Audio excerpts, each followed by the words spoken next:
Hello, everyone. My name is Charity Barton. And I'm Alex Garofalo, and welcome back to another exciting week at TUTV. Charity, you know what's coming up this weekend? Studying for tests. That and the state fair. Oh, yay, I love the fair. Yeah, what's your favorite part of it? The fried Oreos. Fried Oreos. Yeah, I love fried Oreos. I love fried Oreos. You can get anything fried at the fair. I've had fried Twinkies, and that was rough. That was rough. Gross. Or like, oh my gosh, on the news last year, 2 years ago, they actually advertised the donut, the fried donut with a hamburger, and the anchors on Channel 8, they actually ate the burger on camera, to show us how well it was. I'm gonna taste it. Would you do that for TUTV? Of course. Eat a donut burger on camera? Yes. Guys, let me know what you want me to taste. I will taste anything. Viewer poll, let us know. Okay, let's throw it over to the news and see what they have to talk about.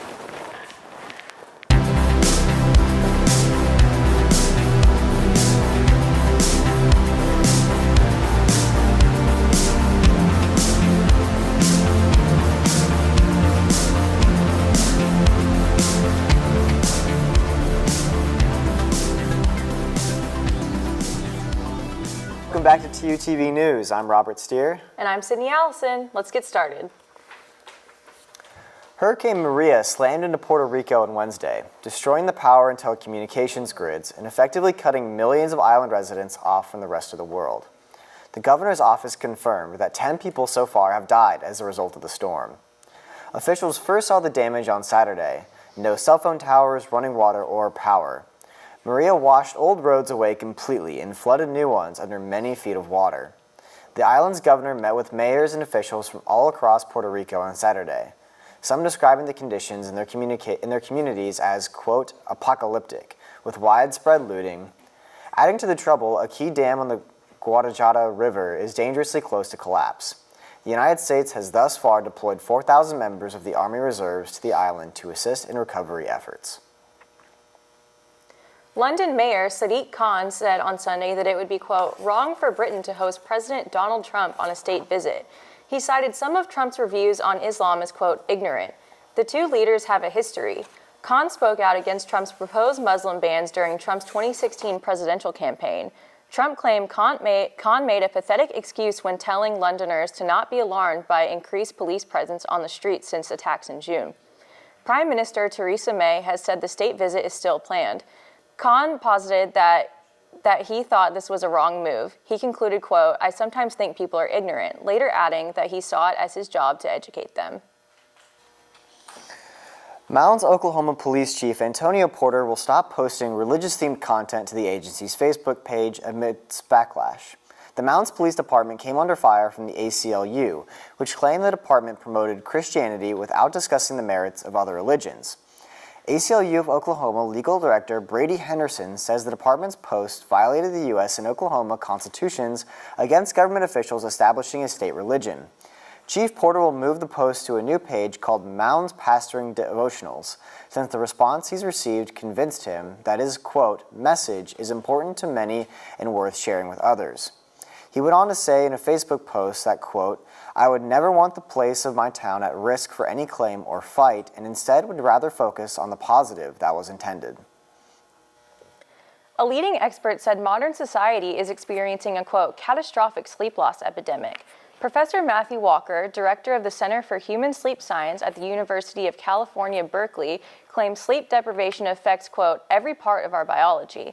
The problem is not taken seriously, with a desire to get a decent night's sleep often stigmatized by modern society as a sign of laziness.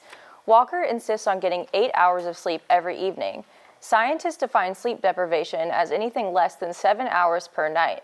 Sleep deprivation has been linked to cancer, diabetes, heart disease, stroke, Alzheimer's disease, obesity, and poor mental health, among other problems. The World Health Organization has classified any form of nighttime shift work as a probable carcinogen. According to Bernard Foying, a scientist with the European Space Agency, in a little over a decade, a small number of humans will live on the moon. By 2040, he predicts a lunar population of 100 people. Scientists, technicians, and engineers will be the first people to call the lunar surface home. This week at the European Planetary Science Congress, Quei discussed the agency's plan to create a permanent settlement called the Moon Village. The plan was announced to the public last year at the 32nd Space Symposium. Many scientists and commercial prospectors are excited about the proposed idea of creating a moon village. Michelle Hanlon, co-founder of For All Moonkind, a nonprofit organization that seeks to preserve the 6 human lunar landing sites, expressed her thoughts on the exploratory efforts. Quote, "We love the idea that there could be a human settlement on the moon by 2030 and moonkind numbering in the hundreds by 2040.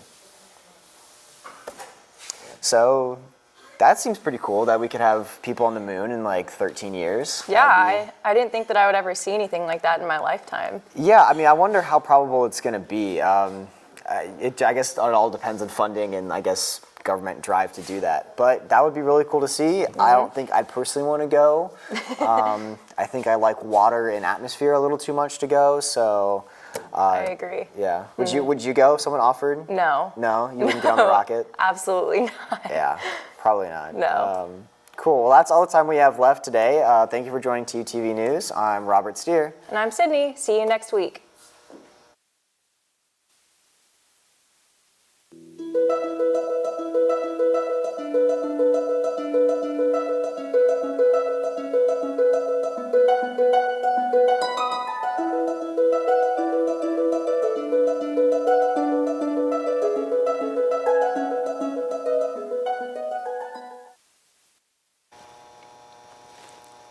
Hello, so we have one of our very own here, Chandler, and we're here to talk about some of his projects that he's been doing. So go ahead and tell us about your project. Yeah, so the first is a film noir. Okay.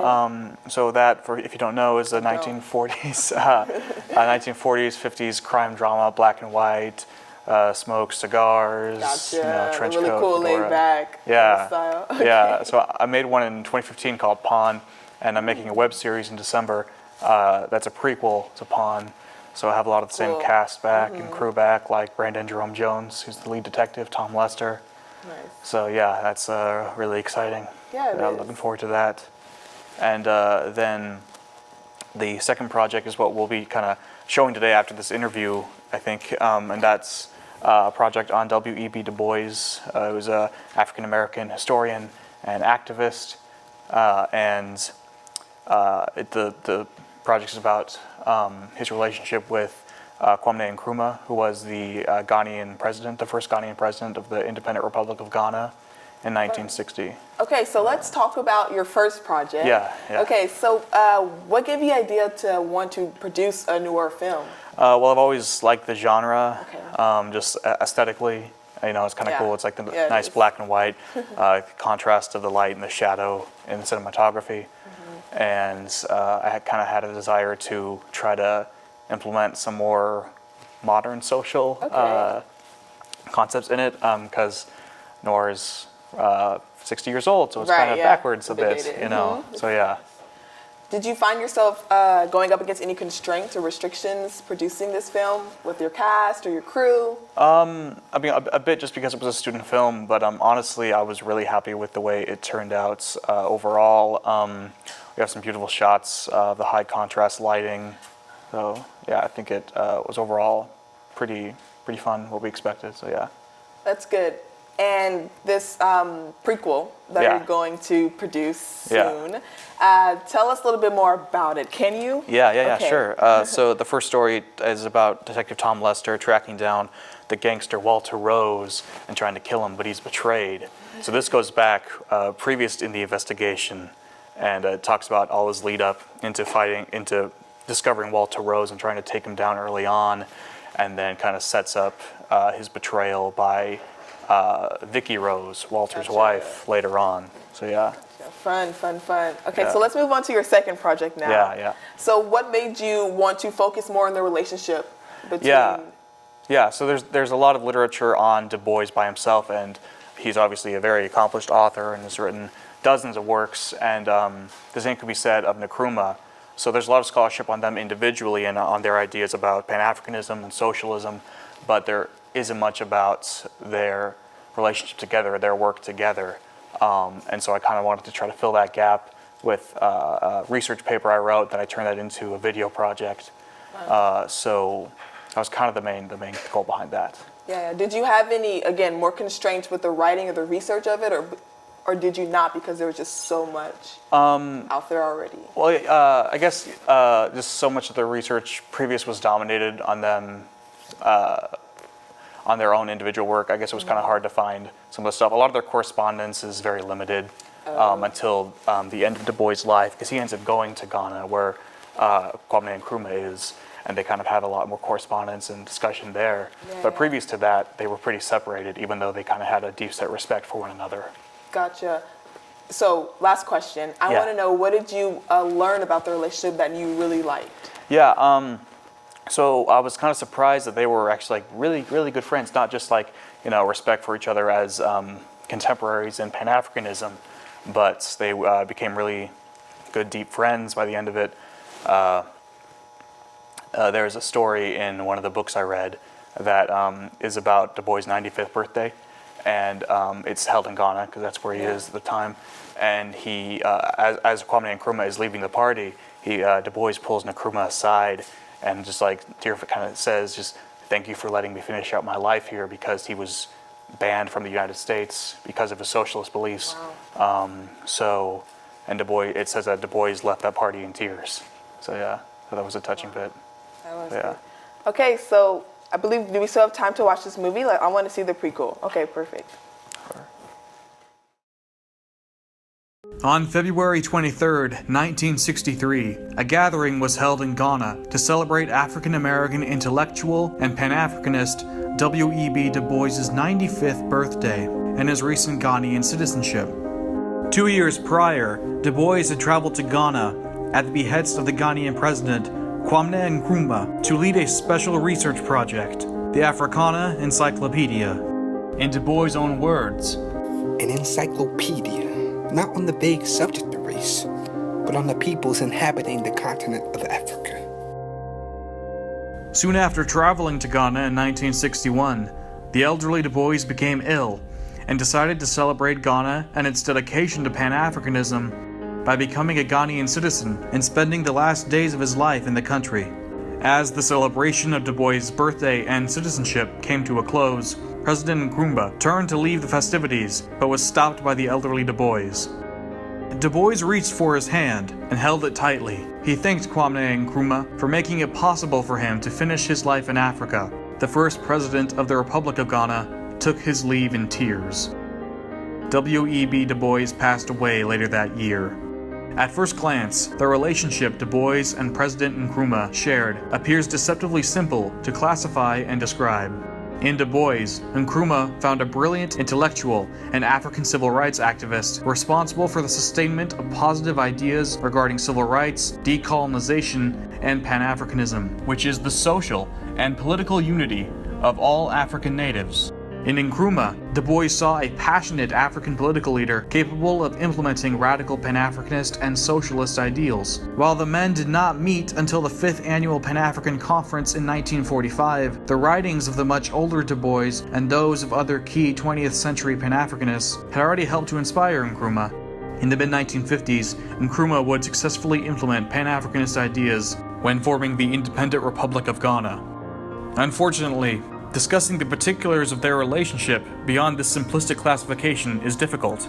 The main focus of writings on Du Bois' time in Ghana, when he would have primarily interacted with Nkrumah, is on the development of the Africana Encyclopedia project. Similarly, writings on the formative years of Nkrumah's government when Du Bois was still alive focus on Nkrumah's politics and his interactions with the Ghanaian government and people. Nonetheless, this video will analyze the relationship W.E.B. Du Bois shared with Kwame Nkrumah. To provide necessary context for the study of their interaction, an introduction to the subjects of this study must first be provided. W.E.B. Du Bois was an overlooked American intellectual. His social, historical, and intellectual contributions were immense. His lifetime of progressive work and accomplishments included co-founding the National Association for the Advancement of Colored People, debunking the racist and historically inaccurate teachings on the Reconstruction era that the Dunning School popularized, becoming the first African-American professor at Atlanta University, expertly and poetically defining the African struggle in the souls of black folk, and participating in the American Civil Rights Movement. Du Bois was passionate about his work and remained dedicated until his old age, working on the Africana Encyclopedia until he died at 95 years old. He spent nearly a century continuously pursuing academic enlightenment and working as an activist, only for many of his contributions to be ignored because of his race and impartiality to socialist ideals.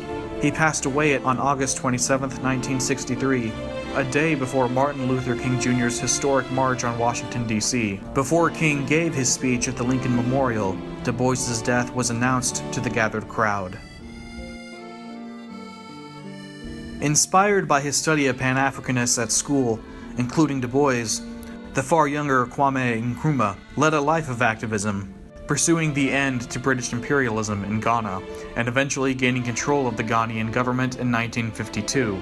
He achieved this goal through the support of the political party he helped to create, the Convention People's Party, which remained loyal to Nkrumah even while he was imprisoned by British officials for his Pan-Africanist and anti-imperialist politics and his organized boycotts. Under Nkrumah's leadership, Ghana quickly gained political allies in the democratic capitalist West, including the United States, and among communist Eastern countries such as the Soviet Union and the People's Republic of China. Nkrumah's reliance on foreign power and money to economically develop Ghana resulted in a deep national debt, even though it was immediately beneficial to Ghana's prosperity. By the mid-1960s, inflation and high taxes created harsh circumstances for the Ghanaian people, including members of the military. In addition to financial troubles, Nkrumah's allies in the West had begun conspiring against him, as few Western nations favored his Pan-Africanist ideals. In 1966, 3 years after the death of Du Bois, while Nkrumah was abroad, the military led a coup and took control of Ghana. Nkrumah fled to the Republic of Guinea. Nkrumah never involved himself in politics again, but remained committed to the social implementation of Pan-Africanist ideals. In 1945, Du Bois and Nkrumah were delegates during the 5th Pan-Africanist Conference. This event not only served as the men's first meeting, but it was also one of the most important early conferences in the Pan-Africanist movement. The primary goal of the conference was to properly organize Pan-Africanists from all attending nations into political parties that could more easily advocate for African rights and the decolonization of Africa. Unfortunately, the interaction between the two men was so brief, Nkrumah had to reintroduce himself to Du Bois at a later Pan-Africanist meeting. The relationship between Du Bois and Nkrumah remained largely underdeveloped. However, the two men continued to develop respect for one another from afar, as both were powerful writers within their intellectual community of Pan-Africanists. When Nkrumah helped to create the first independent African nation in Ghana, Du Bois and other Pan-Africanists were overjoyed. Nkrumah's accomplishments represented the culmination of Pan-Africanist goals, a modern and free African nation controlled by Africans for the benefit of Africans. Dear Dr. Du Bois, I have heard with particular pleasure the news that you have accepted our invitation to attend the celebrations connected with the establishment of the Republic of Ghana. I shall have many things to talk over with you, and I should like you to know that whilst you are in Ghana, you and your wife will be my personal private guests.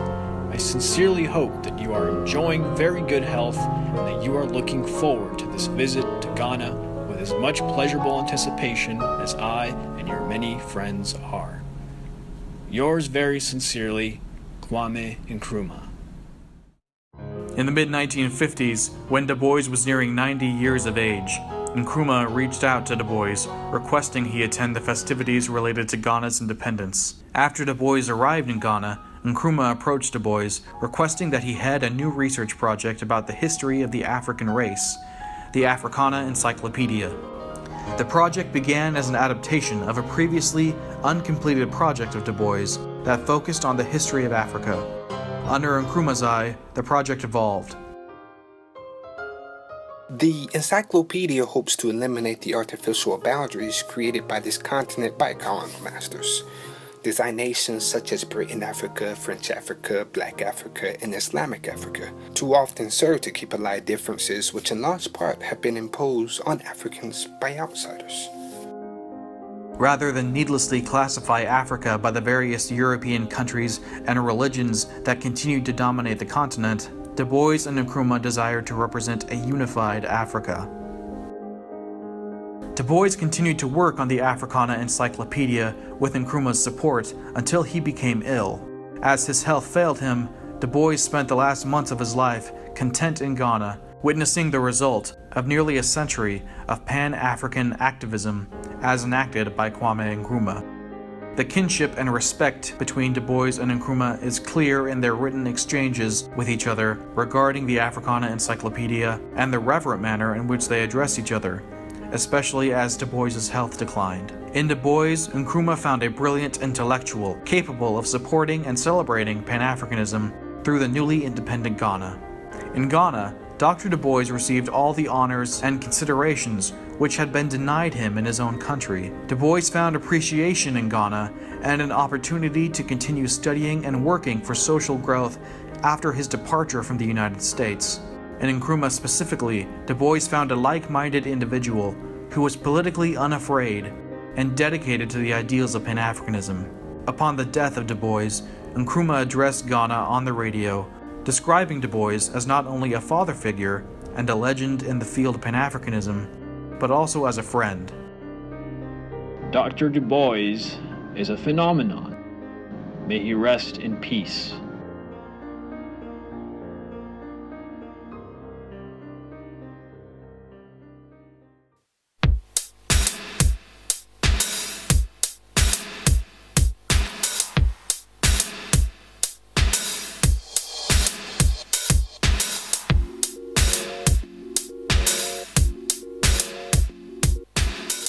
Hello and welcome to TUTV Sports. I'm Alex. And I'm Laurel. Let's get started.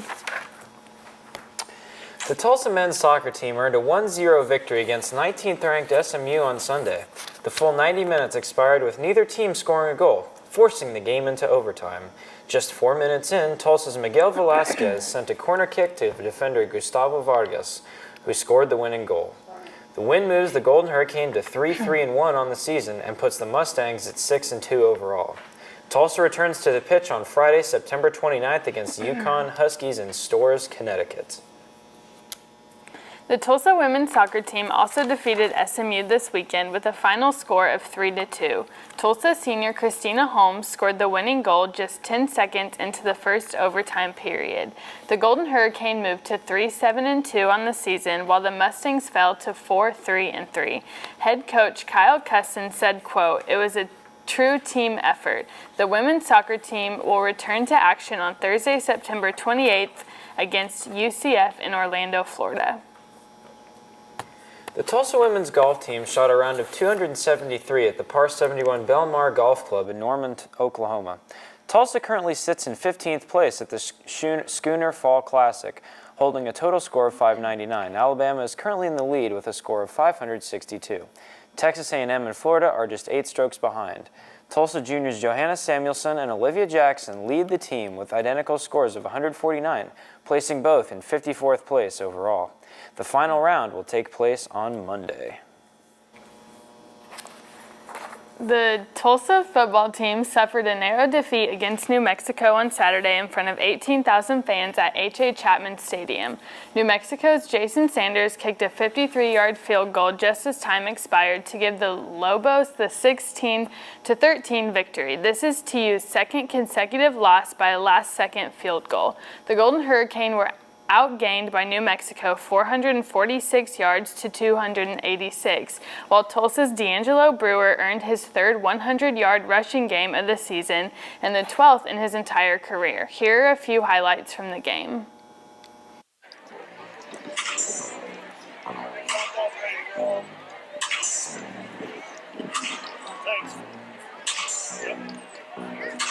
Played really well so far.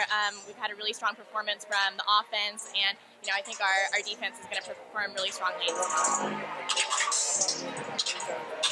It's very hot, but I mean, we're on the board, we're tied, so it's pretty interesting right now. We're actually tied, and I feel we could win this if we really got our act together.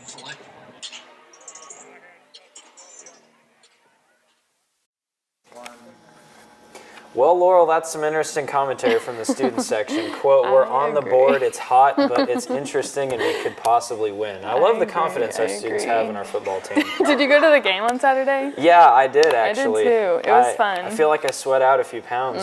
See, I was in the press box. I was inside, so it was nice. Oh, but lucky you. It was so fun, and yeah.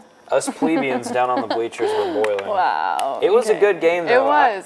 I was impressed. I left to be before honest. the field goal happened, but I thought we had it in the bag. Not a true fan. Not a true fan. Not when the exams are calling. Okay, no, I felt that. At least you stayed pretty much the whole thing. Exactly, and I still lost my water weight because I sweat for 3 quarters. I feel that, so at least something good came out of it. Exactly.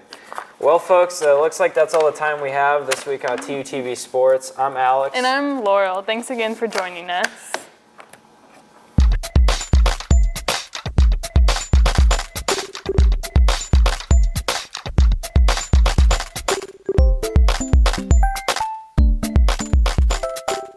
Charity Barton, and welcome to TUTV Entertainment. And I'm Laurel. Let's get started. The Tulsa State Fair is here. The annual fall event kicked off its 11-day run this week. Attendees will have until October 8th to make their way to the Tulsa County Expo Square. Some of this year's headliner musical guests include R&B group Jagged Edge, rock-turned-country singer Bret Michaels, and indie pop band Echo Smith. The fair's fried foods, bright lights, and fast rides are sure to attract Oklahomans of all ages. There is a small entrance fee to the fairgrounds. Be sure to check out the TUTV Facebook page for more details. The musical The Bodyguard opens at the Tulsa Performing Arts Center this week. The musical was adapted from the 1992 film starring Whitney Houston and Kelvin Costner. Deborah Cox is currently headlining the touring production. Many of Whitney Houston's biggest hits, including I Will Always Love You and I Want to Dance with Somebody, will feature in the show. The Bodyguard will run for 8 performances, with its final show scheduled for October 1st. Tickets to the show are available for as low as $24. Saturday Night Live will kick off its 43rd season this Saturday. Ryan Gosling will host the live event and Jay-Z will be the musical guest. Gosling will be promoting his new film, Blade Runner, while Jay-Z is set to perform songs from his album released this summer. This year's premiere will be the first show in its history to be aired live from coast to coast. This decision comes after last season received a ratings bump following special appearances from Alec Baldwin and Melissa McCarthy. After an extended and eventful summer break, fans can expect major headlines to be once again addressed in hilarious fashion. Over the past week, Jimmy Kimmel has become a vocal figure in the fight to save the Affordable Care Act, also known as Obamacare. For 3 episodes, Kimmel heavily criticized the bill introduced by Republicans Bill Cassidy and Lindsey Graham, using his opening monologues to point out specific flaws in the proposed bill, and called Senator Cassidy to task for abandoning promises he made on Kimmel's show earlier in the year. The battle became personal for the television host after his son was born with a rare heart defect, a condition that would be considered a perplexing condition according to the U.S. healthcare laws. Here's a clip from the show. Do you believe that every American, regardless of income, should be able to get regular checkups, maternity care, et cetera, all of those things that people who have health care get and need? Yep. So yep is Washington for nope, I guess. And I never imagined I would get involved in something like this. This is not my area of expertise. Novelist Tom Perrotta visited TU this past week. Perrotta read from his new novel, Mrs. Fletcher. After the reading, the author took questions from the audience and talked about his novels and his experiences working with HBO for the adaptation of his novel, The Leftovers. They're writing that in post. So. What should we chat about?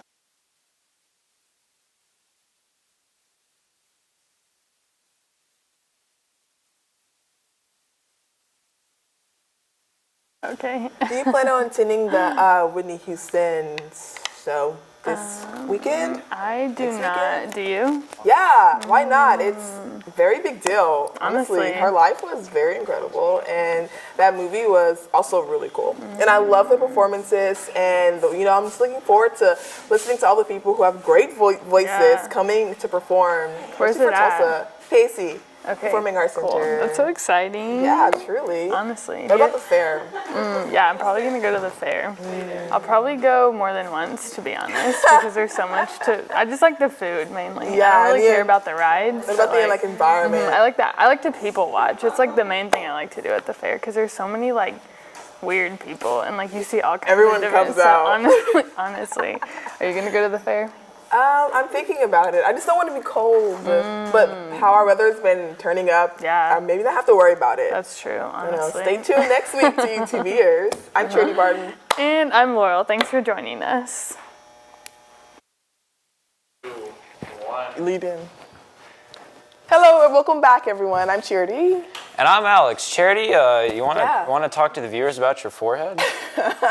I do. I don't know if you guys can tell, but at the game Saturday, last week, I decided not to wear foundation, which was a bad idea because foundation has 15 SPF and 30 SPF in it, so I was still getting my sunblock, so I didn't wear it because it was hot and I was sweating, so I figured I'd just take it off instead of having like brown foundation everywhere on everything as I'm wiping it off of me. So by halftime, I'm like, oh my gosh, my forehead is really hurting. It's red, and my coach is an RN. It's like, hey, coach, how do I tell if I have if I'm sunburned? She goes, well, you'll feel red and it'll be tender. And I said, well, that's definitely what's happening now. And I think I have to go to the dermatologist because I was officially sunburned and it hurts. It's like I have a little patch now. Watch my face right here. That's just a different color. It's splotchy and it's blotchy. I'm not sure if you'll have to go to the dermatologist because of sunburn. They can put aloe on it, right? Yeah, I have, what's that called? Aloe vera, the oil that I've been putting on, or tea tree oil that I've been putting on it too to try to help it. Okay. But I want to know what she says about my skin, if I can get some maybe wash or something, just to help it overall. Or she gave me some recommendations for a foundation that has higher SPF or SPF in general, what I should do just moving forward. This is just a way to get my mom to take me. Truly, it's like a segue. I've been waiting to go for a while. That's understandable. It is kind of a bummer that we don't seem to have any night games this season. I know. Everyone's just out there broiling every single Saturday. Everything, yep. And this week it's at 2:30. So, but it's 76, high 76. So it won't be too bad. Interesting. Yeah, I know I'm going on a kayaking trip on Friday night, so hopefully the weather will play out for us very well for that. And there's one game on Friday night towards the end of the season. It's supposed to be a 7 in November, which means potentially actually nice weather to watch We'll the play Memphis game. then. Oh, it's time to wrap up, guys. Don't forget to vote on our poll about what foods I should try at the fair. Until next time, TUTVers.